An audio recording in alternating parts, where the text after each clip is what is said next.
Hey there, everybody. Lindsay here. Today I wanted to talk to you about seeing the future. Ooh, what does that mean? So we're going to talk about our future self and our identity of, where we're going, where we want to ascend to, and have we really identified it yet? And if there's any beliefs behind where we want to ascend to that are inhibiting us from getting from A, where we're now, to B, where we want to be. So have you ever thought or considered what you want to look like, how you want to act, what your beliefs are, what your feelings would be in this identity of this person that you're ascending to be? Have you ever thought that in explicit detail? So what I want you to do is get out a pen and paper and write some of these things down here. So first of all, for your new identity, what do you want them to look like? Head to toe, what do you want them to look like? What does their hair look like? What does the build of your body look like? How you feel about what you look like. And be really honest with yourself. And if things come up for you that are blocking you, and you're like, no, I shouldn't think that way because I want this, but no. So write those down. Write those down as well. Put a little asterisk at the bottom of the page and say, I'm feeling resistance here because of this, this, and this. Okay, and then we'll get back to that later. And then the next thing, after you've identified what you want to look like and how you feel about that person you're ascending to looking like, okay, what I want you to do is answer the question, what are your beliefs? What would your beliefs be as this ascended person, as this different person that you are ascending to be? So write that question down. What would my beliefs be? And answer it, okay? And the next question would be, what would your feelings be on a day-to-day? And now I know we had asked what would our feelings be in terms of our body, but how would your day-to-day feelings be when you ascend to be that person? And, are you confident all day long? Are you happy? Are you patient? Are you calm? Do you have more drive? Like, what is it? What are your feelings? Feel those and write them down, okay? And then the last question would be, what would your actions be? So what actions would this person take, this ascended form of yourself take? And so then I want you to do some stream of consciousness writing there. And so what stream of consciousness writing is you write without censoring yourself, okay? So once you've done all of that, what I want you to do is come back to it. And if you put an asterisk in terms of what your body, what you want your body to look like, and if you have any reservations, go back to that little asterisk, because that's what we're going to talk about right now. So when you're dreaming of this person that you want to be, and you're very specific in how you create this person, it's great. I want you to do that. It's really important. So I want you to separate yourself from that slightly. And now in this person that you are today and in this moment, I want you to think to yourself, what do I think of thin people? What do I think of skinny people? And write that down. Stream of consciousness writing. Just don't censor yourself. I'm actually left-handed. Don't censor yourself. Just write. Okay? So for some clients that I've talked to in the past, one gal yesterday, she had said, I think skinny people or thin people are lucky. And that's very, very interesting. So there's a lot of negativity behind that, in the sense of like, they're lucky. They like won the lotto. So there's a huge disconnect there for this client in terms of being able to ascend to that place, because she does not feel that she's lucky. Okay, so I want you to pull up any reservations that you have around thinner people who look really healthy, the body that you want to ascend to have, and really identify those things. One other person I talked to, that they said that skinny women are bitches, And I really appreciate that response because it's so true. How you feel is how you feel, and you have to honor that. And now we just break it down. So if you think that skinny women are bitches, well, you don't want to be a bitch, right? So then you're not going to be skinny. Do you see the disconnect there? All right, so what you have to do is you have to then write on a new page, brand new page, why this belief is true for me. And how do I break this belief down? Why this belief no longer serves me because of the person that I want to be, the person that I'm ascending to be. All right, so this session here is a lot about journaling. So I want you to make sure that you've got lots of sheets of paper, you got your journal out, big pages so you can write lots, and really give yourself a good 20 minutes or so to get into this. You know, because for my opinion, when I was struggling, of what I thought thin women, my opinion of thin women or skinny women was that it just came naturally to them. And that they were arrogant, and that they didn't care about anybody else. So I didn't want to be that person, right? And I didn't really identify with those beliefs that I had. And once I started to figure out what was going on there, I was like, oh my gosh, no, because like I know lots of skinny, thin, healthy people that are not arrogant, you know, that care about others, you know, and that it doesn't come easily for them. They have their own struggles too. And so once I realized that they were human, and that's an alien cyborg that was just born that way, then I was able to make a better connection to get to where I wanted to be, and the thoughts, the true thoughts that I wanted to believe instead of the ones that were inhibiting me, right? So this is really, really powerful exercise because this is going to help to identify the blocks of where you are now and where you want to ascend to be.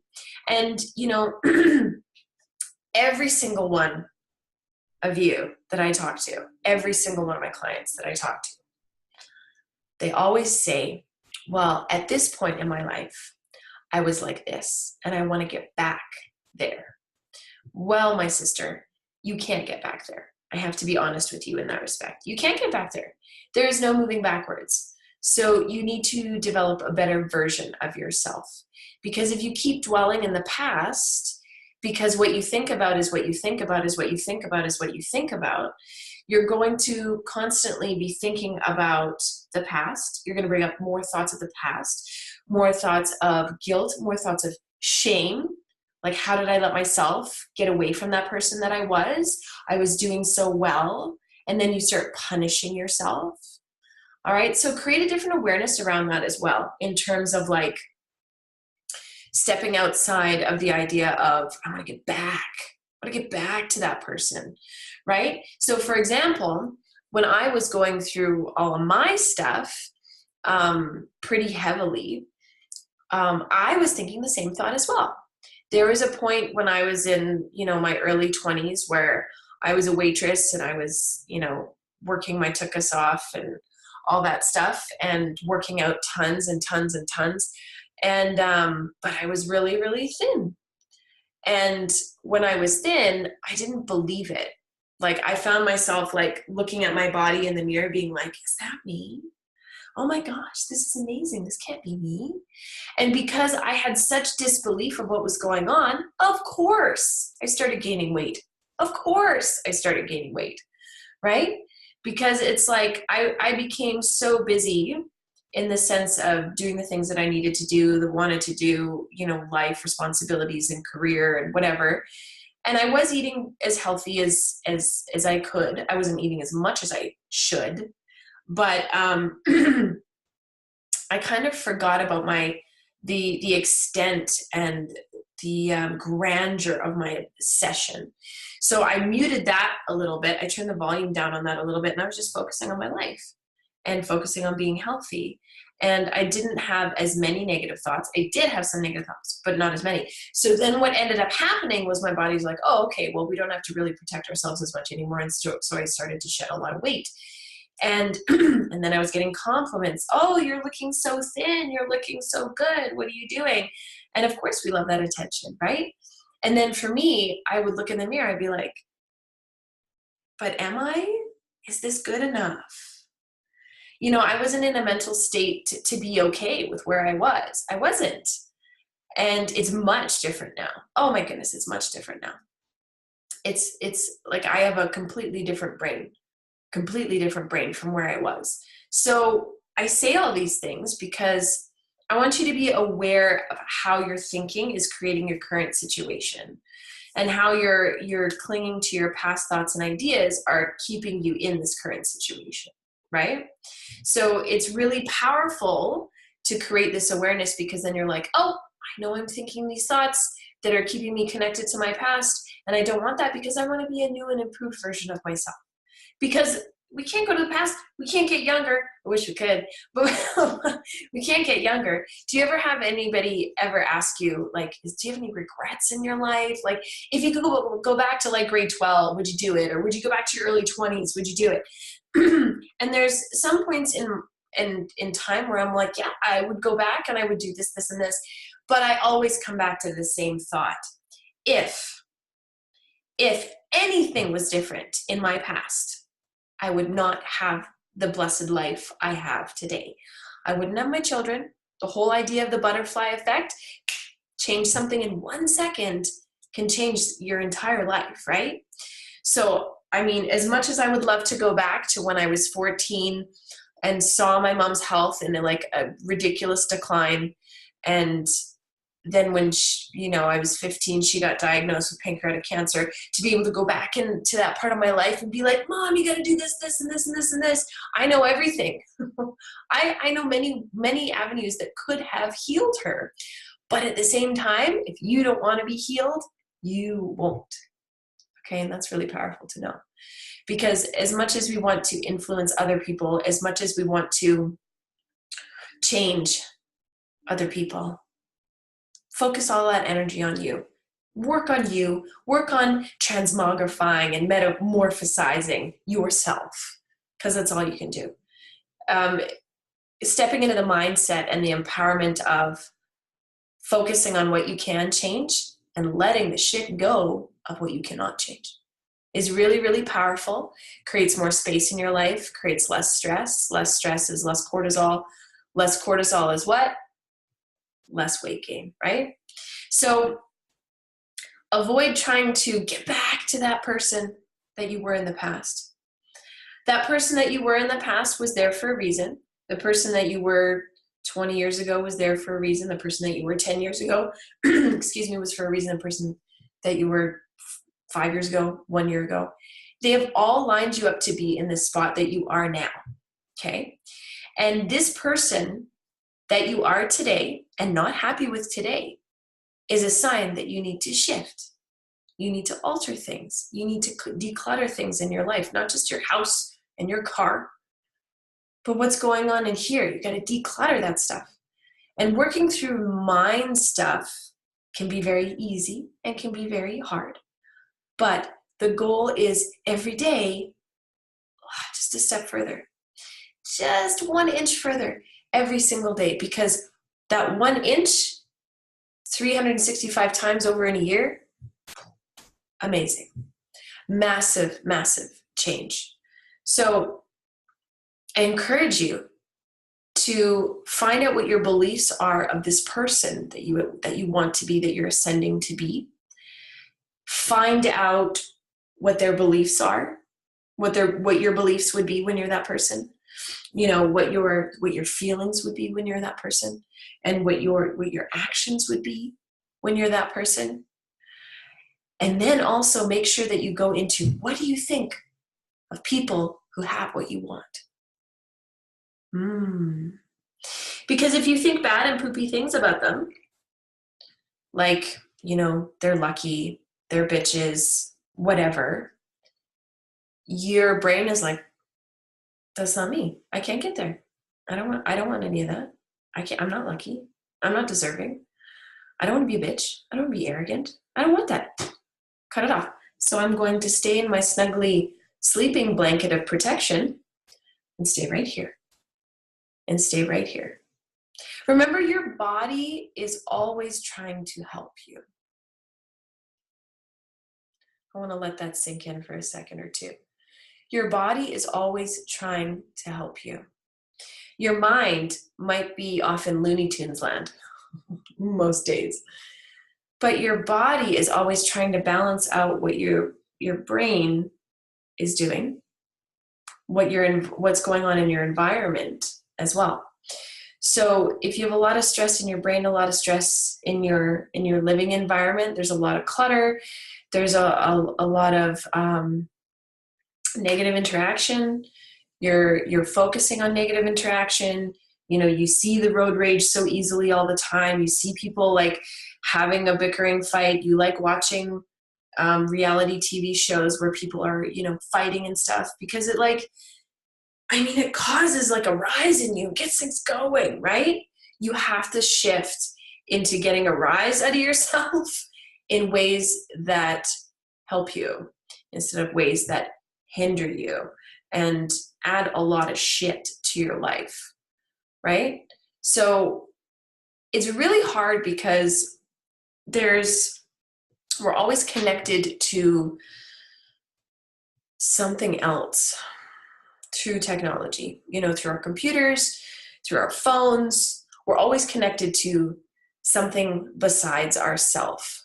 And, you know, while we have an addiction, a nasty bad habit and behavior of emotional eating, binge eating, and compulsive eating, everybody's got their own jazz. Everybody, you know, phones. I mean, there's some crazy stat that was like the average person opens their phone like over 100 times a day. That's insane.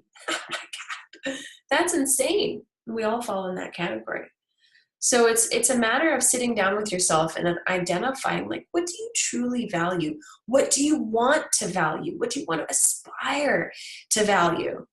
Because, I mean, you know, what you do value now might be a little wishy-washy with the person that you want to be. So that's why you have to kind of like sit back with it, you know, and really, really go through the stuff that's going on in your head and be okay with whatever comes up. Because any resistance that comes up, it's like, oh, here's an opportunity for a breakthrough. Yes, let's do it. Let's do it. And if it takes a couple of days to go through that breakthrough, great. If it takes 5 seconds, great. Doesn't matter. Just break through it. Just break through it. You know, there's, you know, I've told a story before, but I won't get into all the details. But basically, you can't walk around the door. You have to walk through the door. And you try to walk around the door. For number one, I mean, if you look at it like in a literal perspective, you have to break down the wall with a sledgehammer, and that's so much harder just opening the freaking door and walking through.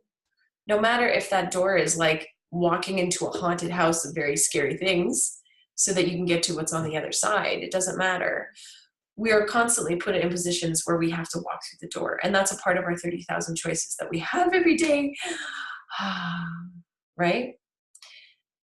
Yeah, this stuff is overwhelming. I hear what you're saying in your head. It is very overwhelming. But for whatever reason, you've been given this gift of this burden because you are meant to rise for others around you. Okay? I'm going to say it again. You've been given this burden and this gift to be able to rise to help those around you. So when you get really down in the dumps, it's a good avenue. It's a good way to think, you know. Me staying here and me wallowing in my pity and being victimized, you know, it's important for me to feel, because I need to understand the signals that my body and my brain and the environment are telling me that are encouraging me to break through, right? All the bad stuff in our lives is just an opportunity to break through to the next level. And if we don't break through the next level, we acquire addictions. Yeah, in its most simplest discussion, in its most simplest form. That's what I will share. So when you're down in the dumps, it's like, I don't want to be selfish anymore, right? I want to connect with others in whatever modality that is. And because we're all social creatures and we're all a part of one big family. And you know that when you disconnect from others, it's like a part of you is dying because you're resisting your true nature. Even if you're an introvert, even if you're an introvert, to just sit beside someone that you really love and appreciate and care for and just sit. Yeah, have to talk, sit and read a book together. We still need that bonding. We still need that connection. I think there's very, very few people on this planet that can do that. But I don't think they live very long, really. So, maybe try and give yourself a pep talk in that really down dumps time. Feel it, go through it. Thank you. Thank you for this horrible feelings that I'm feeling, because it's my time to become a butterfly. It's my time to transmogrify. It's my time to grow and shift and change. Okay, I got all this negative junk going on in my brain. What can I learn from this? And I don't want to be selfish anymore, because all these burdens that I have right now are helping me to ascend to become this great person that is supposed to be of service to others in various shapes and forms. All right? So this problem that you have with emotional eating, it's a gift. And journal about it and figure out why it's a gift for you. For me, it was a gift because nobody deserves to feel this way. Nope. And you don't have to feel this way. Nobody deserves to feel this way, but we do it to ourselves. So we feel deserving of punishing ourselves, right? I believe, from an outsider, nobody needs to get stuck in this. I've been through it. I got all the tools. Get me on the phone. Let's break it down. I can do it in an hour. Like, let's do it. Let's do it. And what's so fascinating to me as I continue on with my ramble is that a lot of people reach out to me and they're partially ready to change. But something happens within inside us that we get trapped with emotional eating for so long that it becomes our security blanket, like Linus and his dirty, nasty blanket. And we can't let it go. We can't let it go. We know we will feel better if we let it go. We desire to be broken free from emotional eating. We desire that with all our heart. But sometimes it swallows us. And it's like we start enjoying the abuse, the self-abuse, right? And so the people who have the most massive change are the ones that are like, I am done. And I can shift that very, very quickly. And it's not me shifting it. It's just, it's me identifying where the missing connections are. And I just like tie all the connections together so that person who's ready just needs those pieces of information to be able like, I get it, and can move forward, So yeah, some of us, I love my community. I love my Facebook group. I love every single person in that group. I love everybody who follows me. I love everybody who comments. I love everybody who reaches out. I love you with all my heart, all my heart. And those of you who reach out and just like try and poke me a little bit and be like, I'm here and I want help, but I'm really scared. And I don't think I want to let this thing go yet. You are very brave for reaching out in any way, shape, or form. You are very brave for reaching out in any way, shape, or form because you think you lack confidence. I don't think so. Confidence is a willingness to try. And you can flex this muscle of confidence by constantly trying, right? How do you improve upon anything? Consistency, intensity, and precision of intent, right? Consistency, keep doing it, keep doing it, keep doing it. Intensity, focus, focus, focus. And precision of intent, being very articulate in how you do it.